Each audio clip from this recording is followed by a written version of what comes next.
There are some phenomena that might not adhere to the inverted U, but I think what is absolutely clear is that no curve is as universal as the inverted U. If you feel no stress, it's probably that you don't care enough about the situation. If you're so stressed that it's completely debilitating, there are some attributes that I can't alter. What my facial symmetry is what my facial symmetry is, and I can't change that. That's just my morphology. But how assertive I am, how ambitious I am, how good my vocabulary is, we very, very quickly and accurately can judge someone's social status by the first few sentences that they utter. Let's kick off. Dr. Gad Saad, I really appreciate this. So, getting into the element of the sad truth of happiness, you write about the persistence and grit that leads to happiness. We had our first interaction, would you believe, 3 years ago when I started my podcast. You were one of the first guests I've ever reached out to. I was 173 episodes beforehand, and you wrote back to me and you said, "Not right now. Come back to in a year. Come back to in a year." And 3 years later, after some persistence, we've got to this point. So I think it's been very, it's gone full circle. So I want to ask you, how important is battling comfort and seeking discomfort in the pursuit of happiness?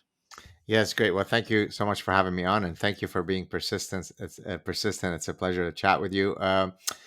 Look, when I was deciding which undergraduate major to specialize in, one of the reasons that I decided to go into mathematics and computer science is not necessarily because I thought I would become a mathematician. I always knew that I wanted to become a professor, that I wanted to go into academia.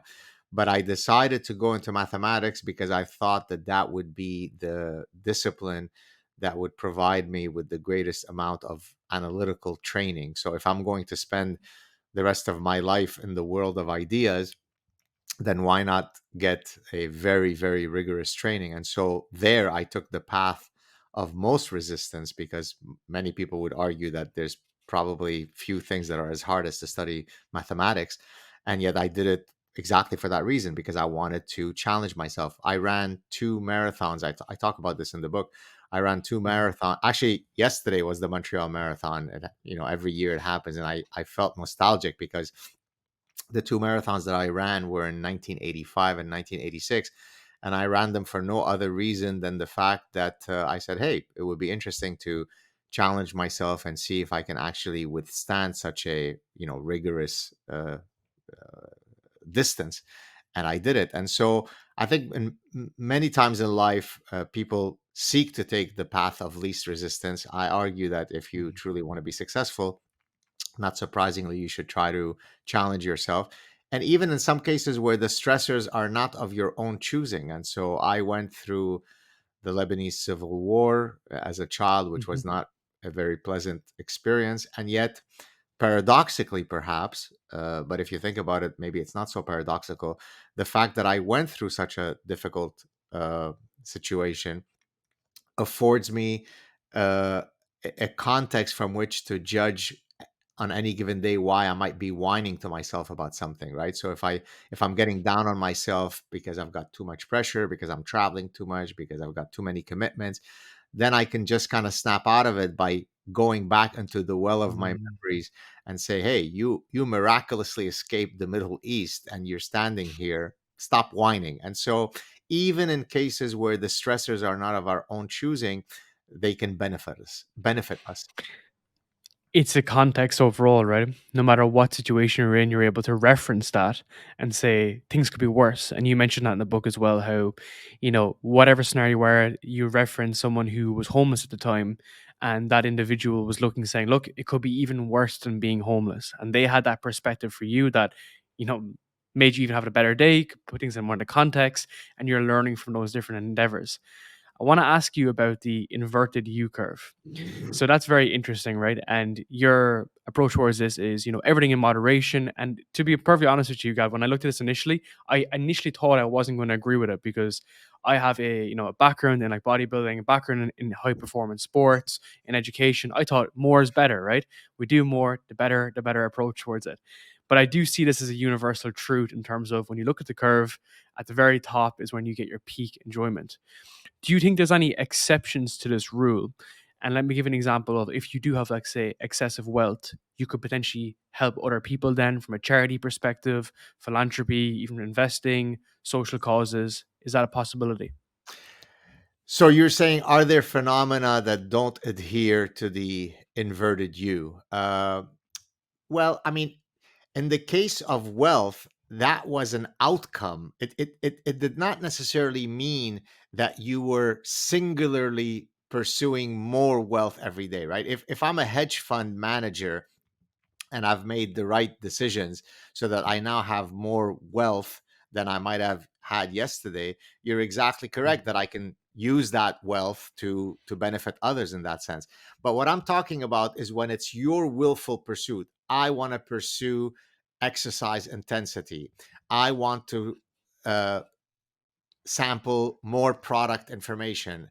Uh, I happen to be extremely perfectionist. Maybe I need to be more perfectionist. So for perhaps there are some phenomena that might not adhere to the inverted U, but I think what is absolutely clear is that no curve is as universal as the inverted U. And I mean, the whole point of that chapter was to precisely show it in a bewildering number of cases that you might otherwise not have thought of, right? So, Mhm. uh, I gave the example of perfectionism. If you're not at all perfectionist, your work will suffer because you don't have any attention to details. If you are on the other end of the curve, where I lay, where you're too perfectionist, then you end up spending an inordinate amount of time obsessing over every detail when your time could have been better spent doing something else. So what if your book has one typo or one comma? Maybe it wasn't worth you spending an extra 4 days rereading it just to catch that one typo.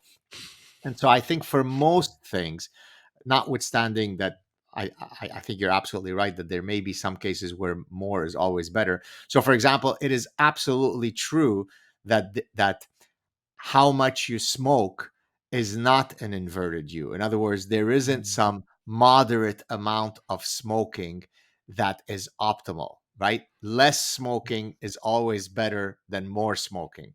So, yes, you're absolutely right. There are situations that don't adhere to the inverted U, but for almost everything consequential that you could think of, the inverted U will rear its head. It's quite interesting because you make observations there towards stuff that's bad for you. It could be drugs, it could be smoking, it could be, generally things that are bad for your health. So they have like almost a linear relationship in terms of Right. the more you do of it, the worse it's going to get, right? That's going to be the example. I think it's very interesting how you apply this to elements of performance and stress. So some people look at stress and think, oh, I don't want to be stressed. I want to take the easy path in life, right? And I've actively tried to take the more difficult path, the path less taken in my life. But you raise a really good point how like stress can be helpful, right? Stress can put us under a certain bit of pressure to perform, and we see the best athletes, Usain Bolt, we see the best football players, the best soccer players. They get all this stuff done under stress. So how can we actively use this in our day to day to benefit us versus to shy away from stress under pressure? Sure. So I'll tell you a personal anecdote, which I reference in the book when I'm talking about persistence. I talk about how through the persistence of my daughter, I got to meet one of my childhood musical heroes, the lead singer of the Stylistics, which was a band that was really big in the late 60s and early 70s when I was a very young child. And it was my daughter who kept insisting that I should contact him, and then eventually he came on my show, and we became friends and so on. But the reason why I mention him because it speaks to your point about stress. In our chat, which people can go and watch on my channel, this is about 5 6 years ago. I asked him whether he experienced any stress prior to going on stage. And I was really hoping and praying that the answer that he would give me was an emphatic yes, because then I would use that example to motivate my students whenever they tell me that they're stressed to present their projects in front of the class. One of the big, not one of the biggest, the biggest fear that people have is public speaking. Well, then Mhm. if this legendary, world renowned soul singer can get stressed before performing, well then hey, anybody can get stressed, right? If Messi can get stressed before playing a soccer match, he's got nothing to prove. He's the greatest. Mm. Then we can all afford to be stressed a bit. And luckily, he did answer that. His legs would almost buckle. He was so stressed prior to going on. And so number one, feeling stress is a completely human emotion and human reality. The champion is the one who is able to rein in that stress, right? So if, and again, to the inverted you, if you feel no stress, it's probably that you don't care enough about the situation. If you're so Mhm. stressed that it's completely debilitating, I'm a deer in front of the proverbial headlights and I'm frozen and I can't move. It has happened once or twice where I've had a student who completely shut down when they were presenting their end of term project. They literally, as if they were having a stroke, they literally could not speak. And I sort of have to go up and say, look, just breathe deeply, don't worry about it, it's a friendly environment. Mhm. So that becomes on the other end of the curve. But some intermediate sweet spot point of stress is exactly what you want. You want it to be enough that it causes you to care, but not Mhm. enough that it causes you to be frozen in fear. And so yes, even stress follows the inverted U. All right, people, we're just going to take one short little break for a little update about Podcast University. So, if you enjoy podcasts like this and you want to start your own podcast, head down to the links down below to Podcast University. This is a learning platform that I've built to help people like you build, launch, and scale your own podcast. I wasted many years doing this, making it all up as I go. So, I put everything together in a very seamless and easy to follow course for you guys to follow and just learn exactly how to do it. So, if you want to bypass a lot of the mess with your podcast, check out the links down below to Podcast University, and it will show you exactly how to launch and scale your own podcast. And it's interesting because at that point you could perform your best, right? Is where Messi will go out and score 3 goals. You'll be able to present, a big presentation or back a scientific paper because you can act under that pressure. I want to ask maybe in relation to workload. So, and I like how you link this to happiness, which is quite interesting. It's not just performance; it's happiness. So we've seen entrepreneurs pop up like Alex Hormozy, who is very famous. He's been a huge influence on me as a young entrepreneur. He gave me a lot of direction and focus. His mantra is like work, work, work. So is kind of Elon Musk, right? It's like more work. Even though he has a really good outcome that he's helping a lot of people, Elon Musk is much more society based, world based, kind of worldview based. Is there kind of a clash there between their volume of work, but actually the detriment of their happiness? Well, I mean, there is the concept of workaholism, right? Whereby, I guess on that curve, you're now at the extreme end. If at the end of your life, you look back and say, I missed 80% of my kids' soccer matches and I missed 80% of their birthdays because I was immersed in work, that's probably not a good thing. You probably exceeded the sweet spot of how much you should be working. So, like most things in life, in French, you say juste milieu. The right middle, right? And the Buddhists talked about the middle way, or Aristotle talked about the golden mean. And so, to our earlier Mm. point about the inverted U being relevant across so many phenomena, that also applies to how assiduously I work. If I don't work enough, I'm probably going to be a unproductive, apathetic, unemployed person. If I work too much to the point where my personal relationships will suffer, I don't see my children growing up, that's probably not good. Very few people will later in life say, I regret the fact that I spent too much time with my family. I should have been more at work. It's usually the exact opposite that happens. And so, again, you have to find a way to thread that needle.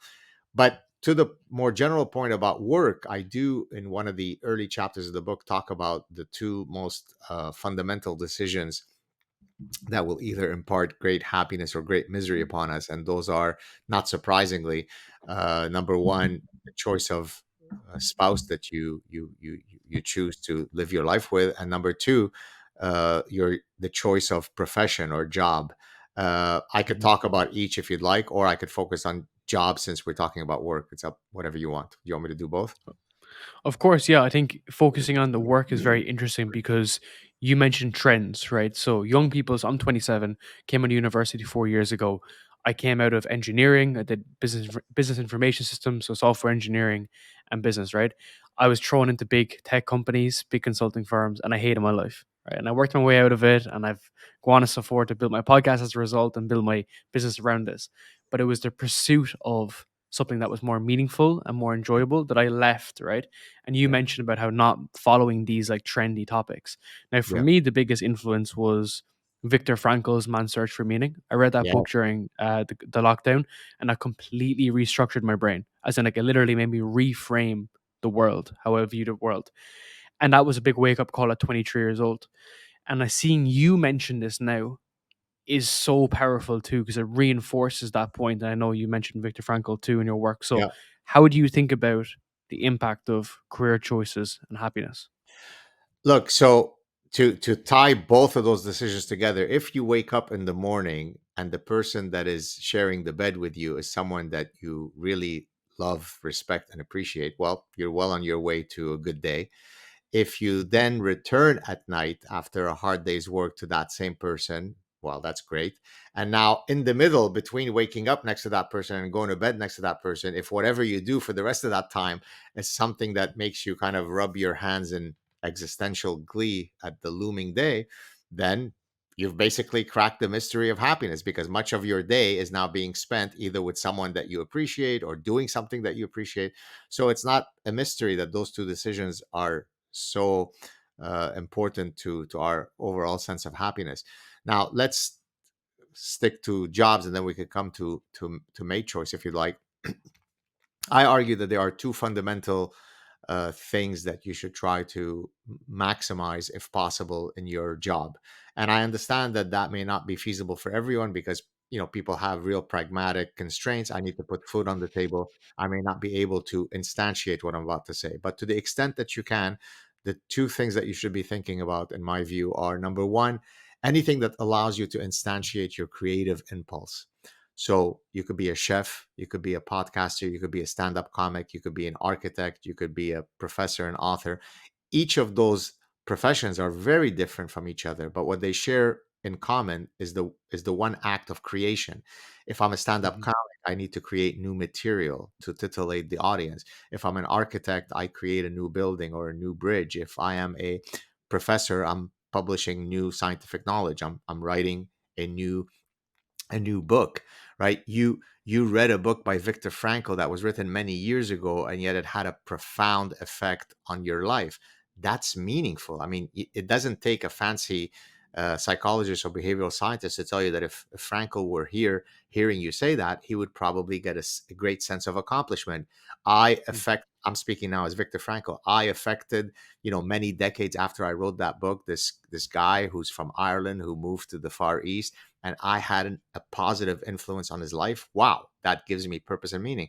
And so the sheer act of creating, all other things equal, is going to grant you at least access to purpose and meaning, right?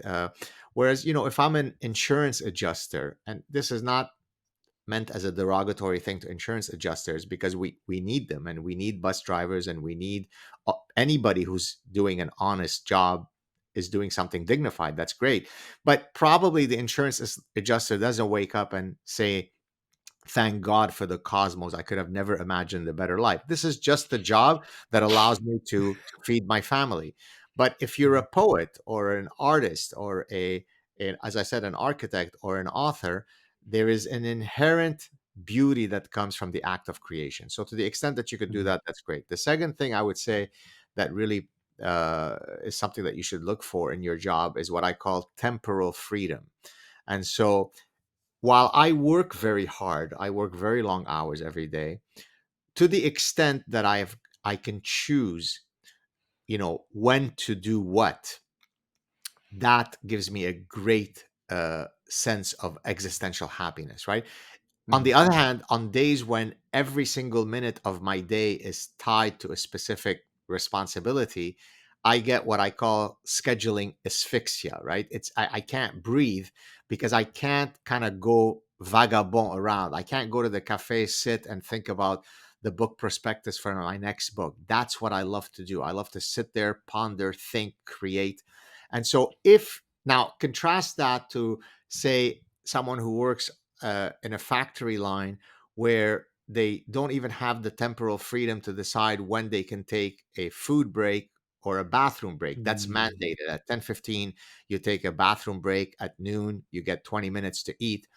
Well, all other things equal, that's probably going to make me less happy than if I can just go about my day attacking whatever, moves me. And so, if you can do those two things, I think you're well on your way to being occupationally happy. Now, if you can't, because you have to be a bus driver because you know you have to feed your family, I would then argue, try to pursue those things as leisure activities after work. So, for example, if you've always had a love for glass blowing. In an ideal world, you would have become an artist immersed in glass blowing, or maybe a ceramics artist. Well, then, when you finish your very long and tough bus route as a bus driver, instead of going home and passively sitting and watching mindless TV for 4 hours, why don't you sign up at the local high school? They have an adult learning program where they actually are teaching metallurgy or metalwork or glass blowing Mhm. or ceramics. So then you could still instantiate your creative impulse in that way. So, even if you can do it on your job, then you've won the lottery. But if you can't, you can still pursue those goals. 100%. And I think what's interesting there is the fact that the creative side, you can work backwards. So for me, I wasn't this podcaster, right? I worked, as I mentioned, in consulting initially, but I did this on the side from 6 a.m. to 9 a.m., 6 p.m. to 9 p.m., that it gave me enough um, freedom to think independently. And it's kind of like when you start writing in a bookstore or writing in a coffee store, you never want to go back, right? So when you get that freedom, you never go back. And I know you mentioned like even government constraints. When governments take the freedom from you, they very rarely give it back, right? At the best of Oh yeah. times. There's I think it was nothing quite as interesting. permanent. There's Forgive me for interrupting you. There's nothing as permanent as a temporary government program. I think it was Milton Friedman who said that. 100%. And I think you made, and I agree with you as well with a lot of your views on the West. I think what was very interesting too is you mentioned about the purpose and fulfillment. So the way you write, and hopefully the way that I record, it helps a lot of people. The feedback I get, it helps a lot of people. But I often feel, and I'd like to get your thoughts on this, that a lot of these companies that you work for, they kind of almost like make up the initiative. They make up the mission, like, oh, we're helping these clients achieve this ESG score. Or we're helping these clients like reduce their emissions. But it's almost like they make up that goal so that you become part of the goal when it's not your goal, right? So there's a famous, well, not a famous writer, but there's a writer called Dan Cope, and he always says, if you don't have a plan, you'll be assigned a plan. So I Right. think that's quite interesting because you're young or you're even like old and you're going through these careers, and it's kind of like this was never your goal and it was Right. given to you, and now it's yours, and that's the Well, clash. yes, and I mean, to that point, so in a later chapter towards the end of the book, I have a whole chapter on regret. And there I basically argue that one of the ways that you can forestall, if not eradicate, the chances of you facing regret later in life is to live an authentic life. Now, authentic could be meant at the micro level. You're an authentic person, you're a real person, you're not fake. But it could also mean, in the grand kind of existential sense, being living an authentic life, meaning pursuing those things that are closest to being true to your personhood. So if I, and this speaks to your earlier point about not following the trends on the job market, right? If I became an accountant because, well, my dad was an accountant and his dad had built a great accounting firm, and if you look at the current trends, there are many openings for accountants, and I could make a lot of money. So okay, that seems as though it's a pragmatically smart decision. Well, now fast forward, I've been an accountant for 30 years and I've made a lot of money, but I've led an inauthentic life because what I really wanted to do is to be an artist. I'd always been fascinated. All I ever wanted to do was to hopefully create art.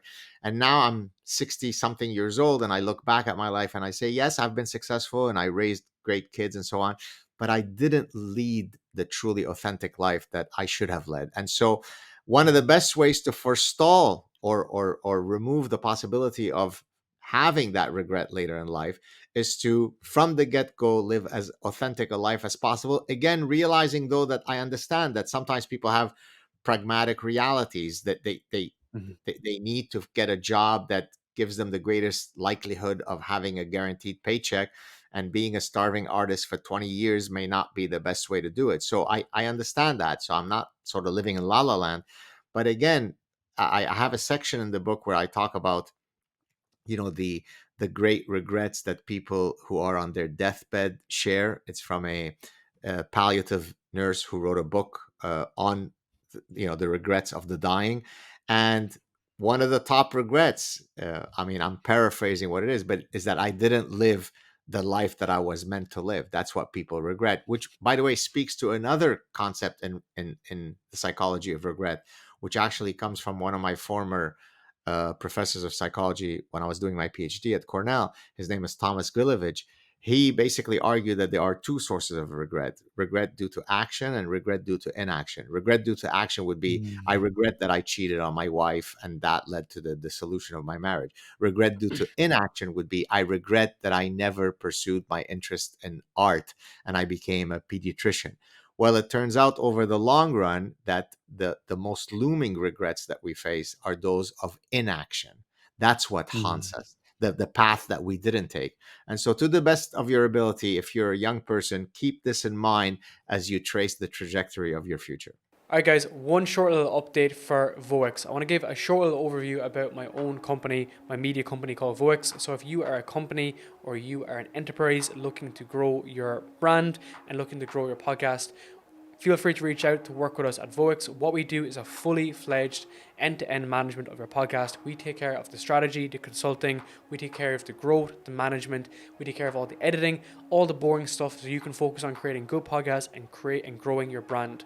If you want to grow your podcast and get to new users, if you want to grow your business, generate more revenue and all that good stuff, check out the links down below to Voix. You can follow through to schedule a call with our team, or else you can fill out the application form to see if you qualify to work with us. Thank you. Do you regret not doing the Ironman? I do, because it's one of those stressors that I think I would have been enriched by. So for those of you who don't know what Darren's referring to, when I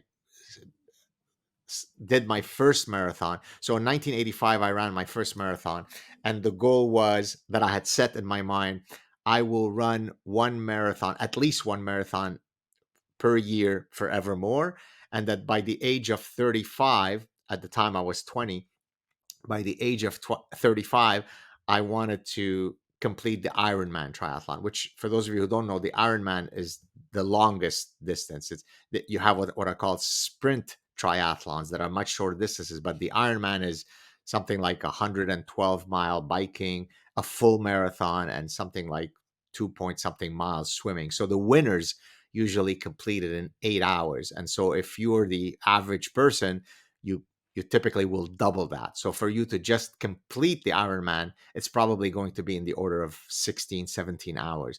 And so I thought, okay, that seems like it's going to almost kill me. Sign me up. Let me do it. And so I ran the first marathon in 85. I ran the second marathon in 86. And then 87 came around and that dream collapsed. I didn't run another marathon ever again, which, by the way, could have easily been one of the reasons that accelerated my subsequent weight gain. So I was Mm. very, very thin my whole life until my early 20s. Then I started gradually putting on weight. And 2, 3 years ago, I was, probably 70, 80 pounds overweight, which I've since lost most of it. And so there is value in facing those stressors. Maybe had I run a marathon every year, I wouldn't have ended up being over 200 pounds as I did end up being. So you got to 250 pound and you lost 56. 86, 256. Yeah. Do you think that during that increase of weight, your happiness was decreasing? So that's a very good question, and I'll answer in a very honest way as I answer all my questions. It was never. I wish I were more vain, because had I been more vain, I would have never allowed myself to get to that weight, because while I Mhm. think I wore it well, because some people, when they wear their excessive weight, they'll be very thin, but they'll have a massive stomach and they'll look completely disproportionate. In my case, I was, quote, lucky enough that it was kind of spread everywhere, so that while I was visibly, obviously, much heavier than I look now, I wore it reasonably well, and I didn't so much care about how I looked. I just had a strong sense of self. I was able to attract my very beautiful wife. Although at that time when we met, I wasn't quite at 256. I might have been at around 195. So I was quite a bit more svelte, not quite as much as now. But in any case, I think what made me unhappy, Darren, so to your exact question, is the psychological weight that I was experiencing at not being at my optimal health, right? So Mhm. so I one of the reasons why I decided to lose all my weight is that I am someone who is very much of a perfectionist, where everything is, perfectly disciplined. Well, how could somebody who's so perfectly disciplined allow themselves to slip? Yes, we're all human. We all have, somewhere where we screw up. That's okay. That's understandable. But as I was getting older, and you go see your physician and he's like, well, your blood pressure is starting to go up, you need to lose weight. I have young children. Mm.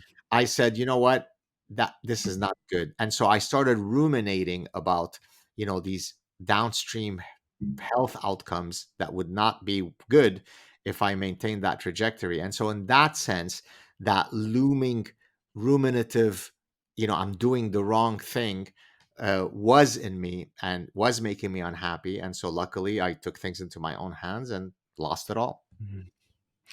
It's almost like it was extrinsic versus intrinsic at that point, because you maybe saw that, your family and your kids and everything around you, you saw potentially that impacts if something happened to you, if you had cardiac arrest or whatever, and that maybe gave you the initiative to go and lose the weight Exactly. then, which Exactly. is And quite I interesting, right?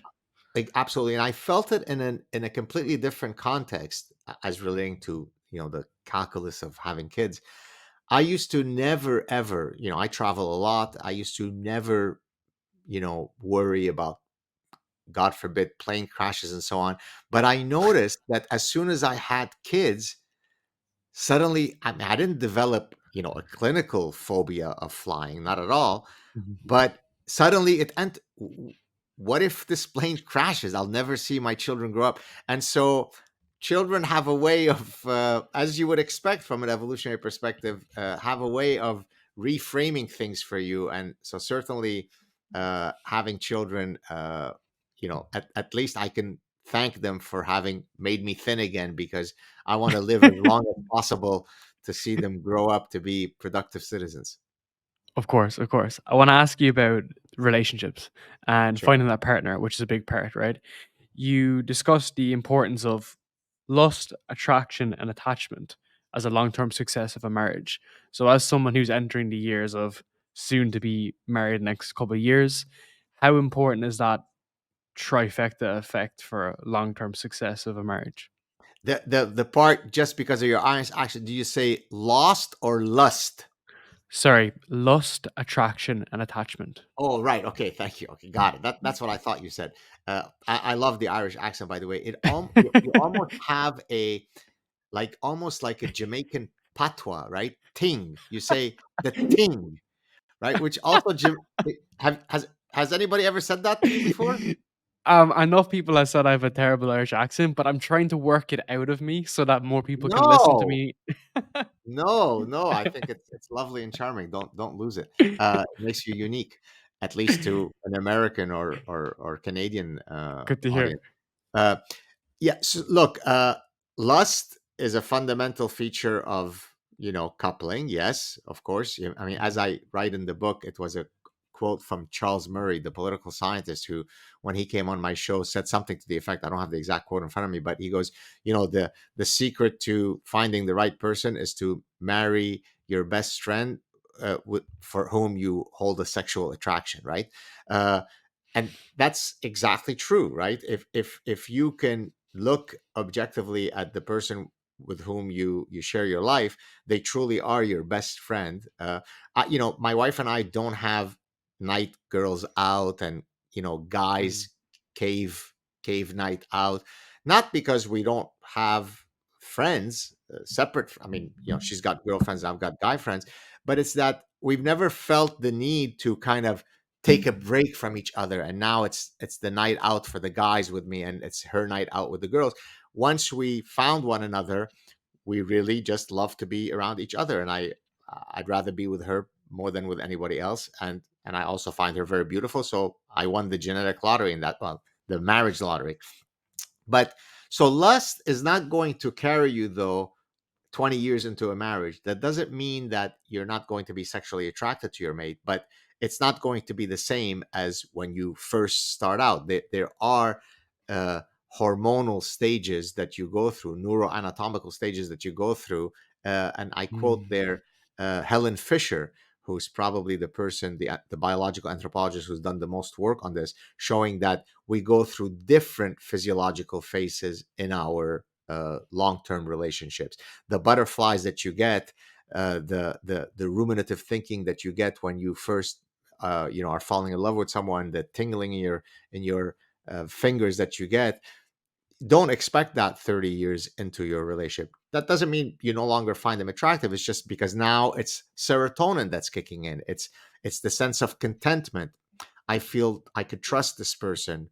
I feel that this is a person that's got my back. That's a very different thing than when we first meet a month into the relationship, where the only thing we're thinking about is how to have sex with each other, right?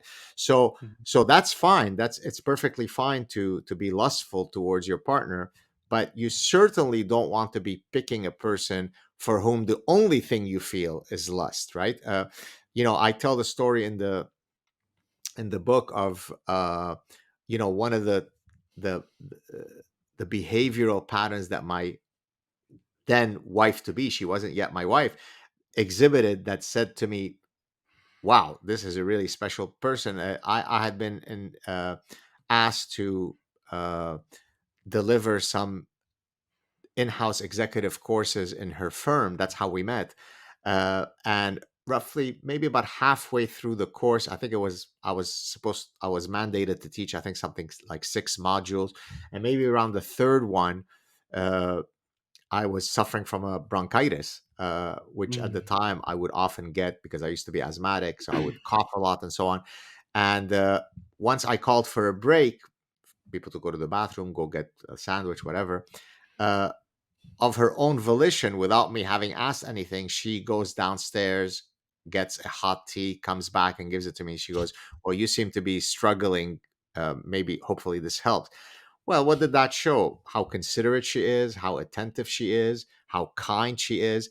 And so at that point, her physical beauty, which was very evident, she was beautiful, that completely took a backdrop. I never thought, oh Mm. geez, this would be a great woman to marry, she's so beautiful. But when I saw how kind she was, I mean, there were other students in the class, they didn't go and get me the tea. And so there was something very unique and lovely and kind about her doing that very small gesture. And so it's those little micro cues that you should be looking for when you're thinking about the person with whom you're going to be sharing your life with. I love that because it really brings up, like, in essence, what you're going to have for decades, right? Someone who's kind, who's generous, who's there to support you and like take care of you as well. And you read a lot about like male female dynamics, and I'm very like big on that as well in terms of like gender roles, gender dynamics, and like how do you observe that from like a male female perspective, like in terms of like as you mentioned there, your wife was very kind to you, she's very supportive, and like that's been a huge part in my girlfriend as well. She's been with me since day one when I had, minus $500 in my bank account to where we are now many years later. But it's been the same level of like support and love versus someone, I don't know, trying to belittle me, for instance, for trying to progress further with my career.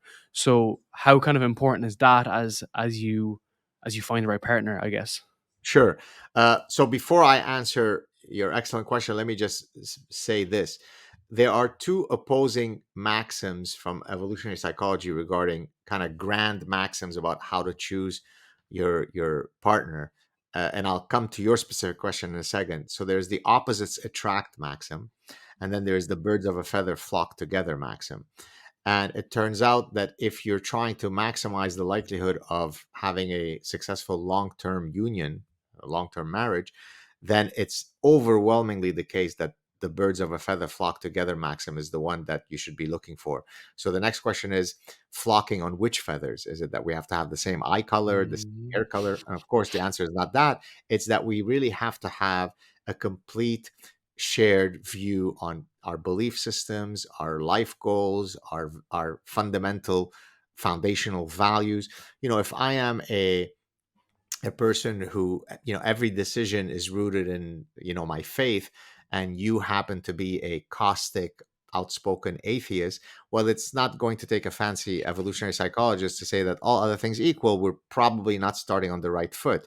That doesn't mean that we Mhm. can't overcome that difference, but boy, we're putting the odds against us.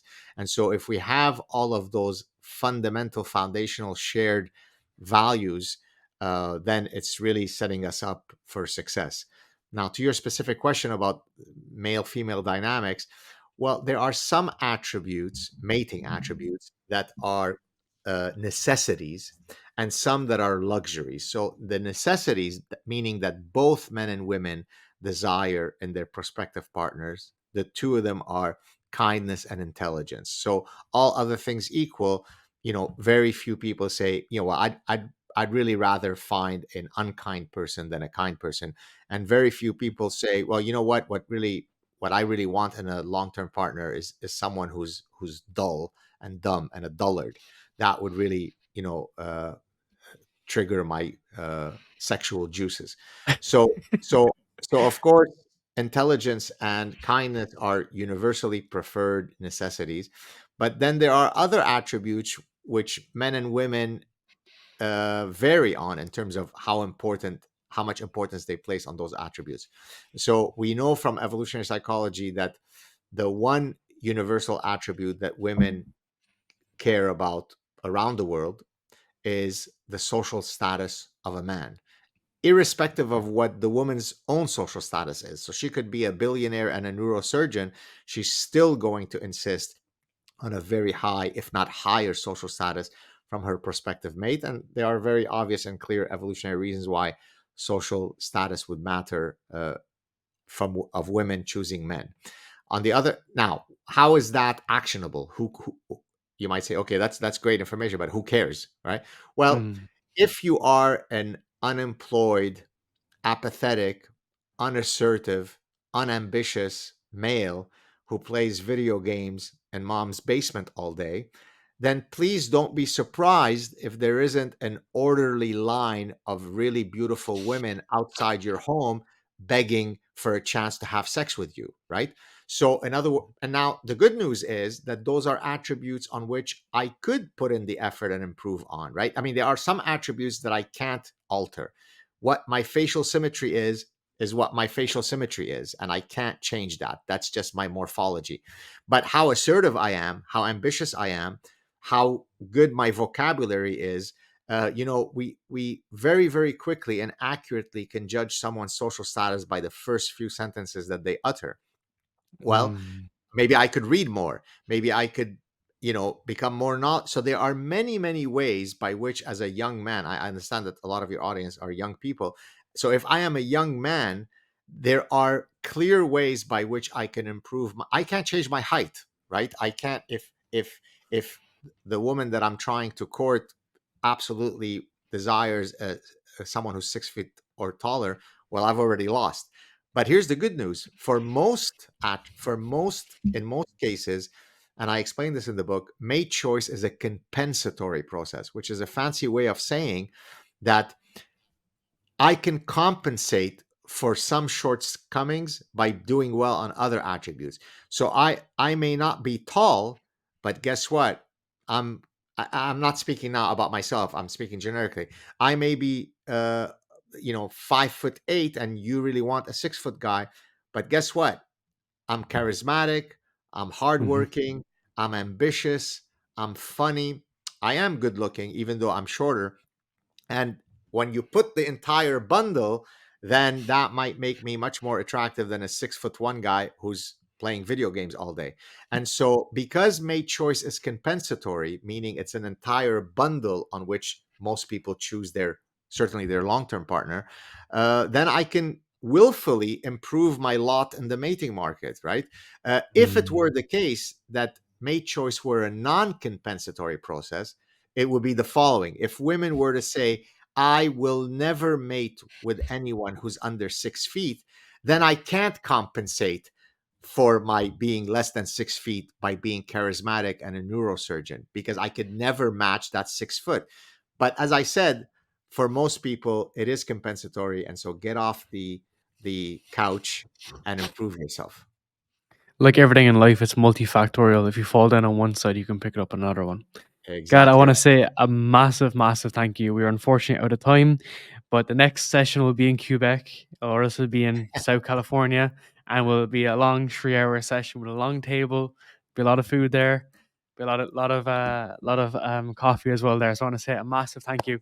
I really Thank appreciate you, it. Darren. Continued success on your growing podcast, and march on My forward. pleasure, sir.